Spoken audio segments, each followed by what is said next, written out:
Your intro music is amazing. You know that? I know that. Welcome to the Fishing Guide Podcast. It's all amazing here. That's right, because we are in the house, literally in the house. And so, of course, Art's here. Art? Yeah, I'm here. There you go. And Fishing. Brandon Threadgill's here. He is the pro staff member for Rose Metal Products Trophy Graph System. So, mouthful, but we got it all in there. So, they don't charge by the word, thank God. So that's good. Don't. But so Brandon, we're down here. We're doing some crappie fishing. Let's just jump into crappie fishing. We're on the Alabama River. Tell us kind of the location and what we're kind of looking at. Yeah, we're on the lower end. Most people call it Miller's Ferry area of the Alabama River. It's technically a lake, but it does have current. Had a little current today. It kind of pushed us back in some creeks. Made the bite a little bit slow, but it is what it is. You got to take it.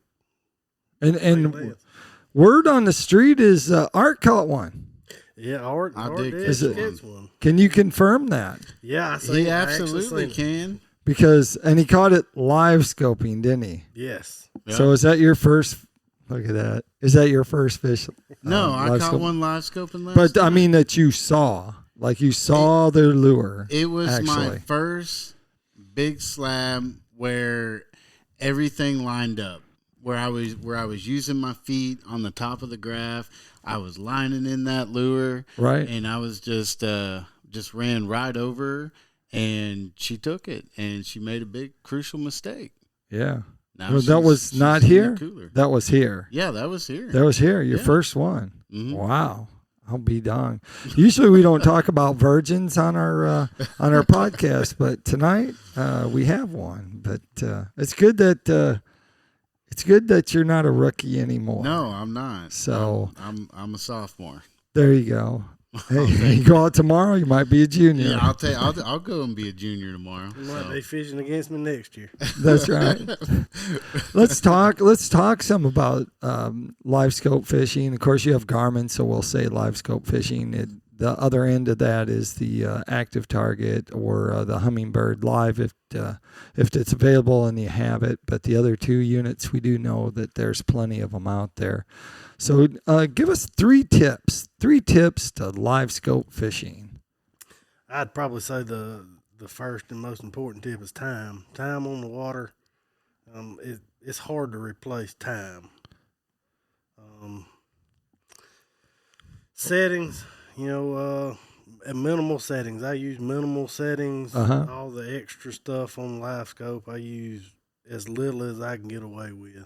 Right. So you don't spend a lot of time, readjusting the settings that are factory set. Low light settings, I add a little TVA. And then outside of that, pretty much everything's off. Yeah. So explain a little bit about the adjusting of the settings. Today you talked about you have the new transducer, not the extended range, but the other one that they came out with. And so you have that on one of your graphs. And then the other graph, you still have your old transducer. Tell us the reason why you do that. Yeah, well, my main one, the new transducer to me, I get a little more separation. So I use it on my trolling motor. That's my main transducer. That's what I use most of the time. The only thing really different I set settings wise on it is I run the ghost tree setting on auto. Okay. I don't do it on the old one. To me, it loses too much detail. I use the old one for if I'm in a heavy current or a heavy wind. It's separated from the trolling motor, so I could do spot lock and use it, and I can set it over there, and it don't move.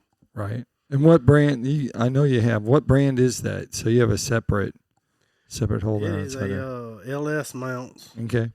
I just looked the guy up, seen it. It's a little small company, and it turned out to be better than what I really thought it was. Just in case someone was wondering what you had. Third one, tell us about your rod length. So use two different rod lengths today when you were live scoping. That's probably should be your third tip. The reason why. Yeah, usually I'm gonna try casting most of my fish. Right. Use a 6-foot H&H casting rod, C&M series casting rod as much as I can get away with it. Sometimes in these tight piles Right. or in brush, I'll go with the long rod because I get that distance. So I can go straight in it. And sometimes you'll run into fish that don't want a bait moving, Right. and I'll go to a long rod so I can just set that bait on and keep it away from the boat. So you had the opportunity to use almost the same exact rod that you were using, right? So you caught one. You caught some on the short rod, and you also caught some on the long rod, right? Mm-hmm. Yeah, we pulled up on a brush pile, and you could tell by looking at the LiveScope that they were all scattered through there. Uh-huh. And that's when Brandon was like, "Hey, we're gonna bust out some 10-footers and see if we can dip them." Right. And sure enough, we were able to dip a couple out of there. Was that your first time with the long rod? No, I've used a long rod fishing back home on Truman and Stockton before. All right. So so we went in a bass boat today, special bass boat, because it's actually wrapped, isn't it? Tell us about that. That's your deal. That's your end right here. Well, so we like Brandon. He's a pretty cool guy. We think he easily top 10 on the crappie circuit, multiple tournaments. So we're excited for 2023 because he's going to be fishing in the Crappie Elite Series, right? Yep, it's brand new this year. Brand new. And so we're excited to help him out with that. And he got our name on the side of a brand new 2022 Skeeter. Right. And we got our logo on there and trophygraphsystems.com. And we're excited about that. Try to drive some traffic to our new website that's coming out. So, right. And let's just look at some of these mounts. I guess they're over on that side over there. So you are the expert, but guess what? He already has. So we have to break this down so you understand that you just didn't make him pro staffer and then he put the stuff on the boat. He actually put the stuff on the boat and then became a pro staffer. Yes. So afterwards, he had a little feedback into what he was looking for and back and forth. So you guys, and we'll get into that because that's where RMP, that's where you guys are, Trophy Graph Systems, are excelling at, is listening to their people, their consumers, which happen to be crappie anglers. Doesn't matter if they're crappie pros or if they're just weekend, crappie fishermen, just guys that are going out there. So tell us what you have on your boat and the reason why, in case these people are watching, they want to understand what they could do to have. Well, this is the tall double mount. Okay. I have on my boat. It gets that screen a little closer to you, and it's important. Right. To have that screen as close to you as possible without being in the way. You can get too tall. Right. And to me, it's a hindrance. But this mount actually, it's about the exact perfect height. Right. I couldn't imagine getting it any lower. Of course, now I run 3 graphs. All right. Instead of 2. So you're running 3. How do you run 3 graphs on just a dual mount like that? All you have to do is purchase a gimbal plate. Okay. And it basically just bolts on it, and you put your 2 graphs on the bottom and your 3rd graph on top. So tell us what graphs you have and in what place so we can see that. Use my main LiveScope graph on top because how many inches? It's 12. Okay. I run a 12 on top. My secondary LiveScope graph is a 12 also. It's 26 Ultra. And I have a 12 Helix for mapping. Okay. On this side. All right. And that all sets up in front. And so now let's look at your back towards the console of the boat. You have some of that. Hey, real quick, I want to mention something about these bow mounts. Is that these bow mounts are designed to fit over the recess pedal, and then also, like on Brandon's boat, they can also mount to the aluminum plate that is already there. Okay. So I just kind of wanted to share that a little bit. All right. What else do you have? This is the dash mount I'm running currently. and it's pretty simple. You can bolt a single graph to it in the middle. We brought you just to hold the products. I know. Right there. It's Hey, like Vanna White. I was getting ready to ask you, what's that girl off that TV that's right. show? So now that's who it is. So make sure you make all things, if you want to notify me about this show, make sure it all goes over to right there, Art at RMP. So, yeah, keep going. Oh, no, I'm just, I'm getting in the flow here, Brad. So. All right. So this is what he has on the console. Basically, this is pretty easy, especially like on my Skeeter. It comes with a aluminum plate at the dash, so it's basically drilling 2 holes and bolting to the dash. Is what I done with it. Okay, and then all right. Of course, if you don't want just one graph, of course I run a 15. So these are nice because they're kind of short. Right. And you can get them really low on the dash. Okay. Get that 15 mounted on. That was the goal. But you could add the gimbal plate to it. It's the same gimbal plate you add to the mount in the front. Yep. And you can spread out and have 2 graphs. Okay. All right. So that works. So Art, tell us a little bit before we jump into some fishing lures, because we got to talk about fishing lures because we're talking about crappie fishing. Everyone wants to know what the crappie are biting on, and he's got some different lures to talk about, so we can find out some new ones. Tell them about the build of these, the construction of these. So they're not welded. Tell us some of the features of this. So first of all, these are this is 100% American-made aluminum, and it's 1/4 inch, and it's a one-piece graph mount, and it's very rigid. As you can see, you've got 2 formed areas to increase the strength in it. And also, we powder coat them with a black UV powder coat because fishing guys are in the sun all the time. Right. But yeah, we're pretty much known for our one-piece aluminum graph mounts. That's kind of what we do. We make them right out of Springfield, Missouri. Yep. And yeah, we're excited. All right. Well, let's hop over puddle jumpers. Let's talk about some lures. And let's also talk about today when we were fishing and you switched over, you made that transition into a different lure from the lure that you were using, Brandon. So tell us a little bit the reason why you're doing that, what you were seeing and why you did it and what you changed to. Well, I like using plastic. Most of the time to me, a plastic bait is hard to beat. It's a real natural movement. But every now and then I run into fish just being picky and peculiar. And right.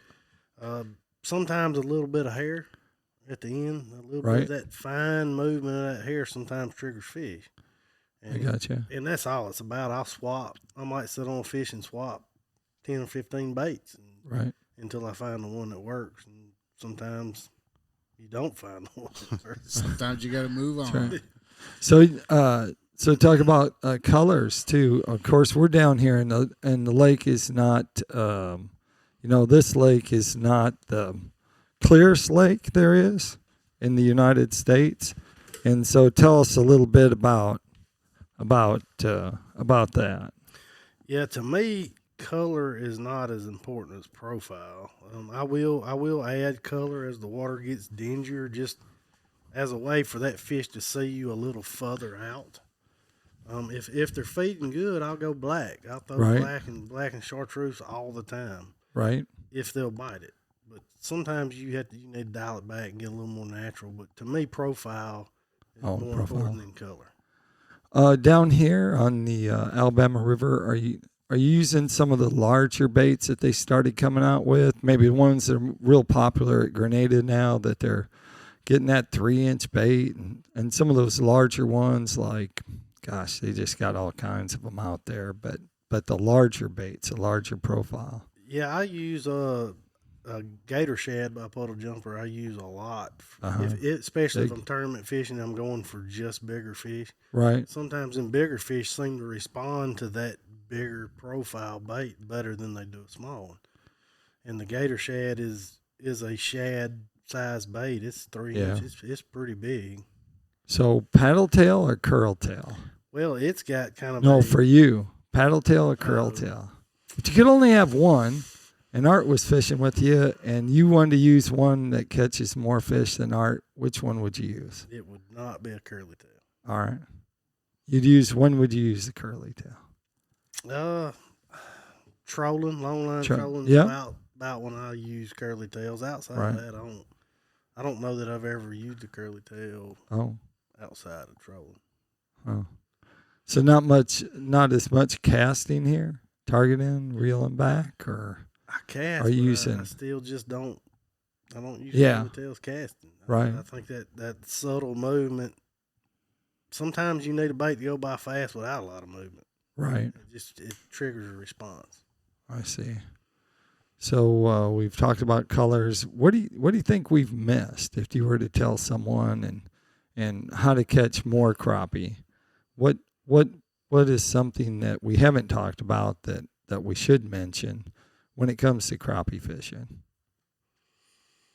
I know the one thing Art found out today with LiveScope is when he was casting, he was actually casting 150 feet out in front of the boat when the fish were only, and he never could understand why he never saw his lure on your screen, and it's because his 150 foot cast were well off of the setting of 40 foot that you had it on.